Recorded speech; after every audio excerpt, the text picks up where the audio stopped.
Welcome back. Welcome to this lecture. In this lecture, we will learn a lot more about MongoDB. So first of all, I told you that MongoDB is a document-oriented database. So by document, it means that the MongoDB stores the data in the JSON format. And if you are not aware about the JSON format, so this is one of the document that is in the JSON format. So this curly braces marks the starts and this closed curly braces marks the end of a single document. So here it's a JSON document that is representing a movie named as Titanic. So here we have movie name, movie rating, what is the release year, what are the list of the actors that performed in this movie. So this particular document is representing a movie named as Titanic. So, but internally, MongoDB does not save the JSON document as it is. The Mongo drivers internally convert these JSON documents in the binary format, and that is called as BSON. Okay, but when you will be working with MongoDB, you will be storing the JSON, you will be retrieving the JSON.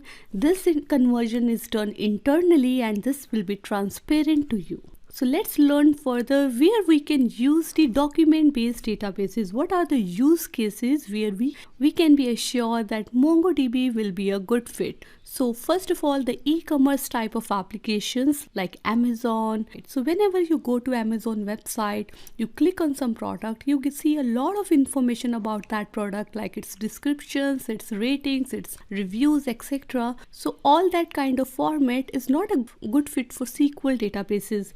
They are well fit for a database such as MongoDB that stores the data in the form of JSON. And the second type of application where you can surely use MongoDB as the blog and the content management system. So whenever you go to a blogs, you write your blogs, whatever the comments that are coming on that blogs, all those information can be stored efficiently in a document-oriented database such as MongoDB. Then we have some high-speed logging in real time. You know, logging is a kind of unstructured data that doesn't have any fixed structure to it. So maintaining that kind of unstructured data can be well done in MongoDB.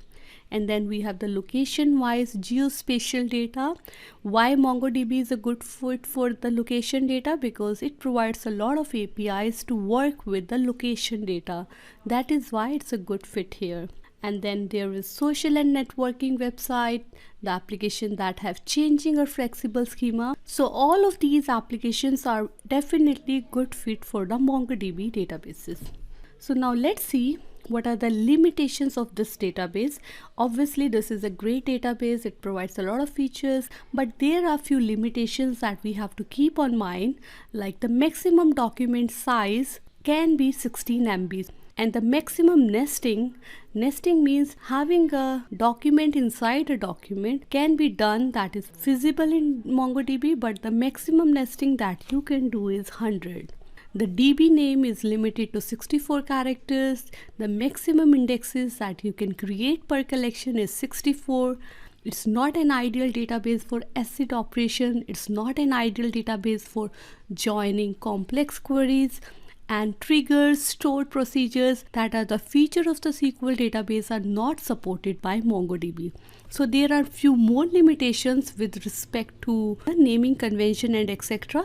I have attached a list of all those limitations with this particular lecture, and if you wanted to see that, you can just download that resource and see all that limitation. But the most important limitation I have just written down here. So we are all ready to dive into this great database and starts doing our hands-on. So in the next lecture, I will do how to start working with MongoDB. So stay tuned. Let me see you in the next lecture.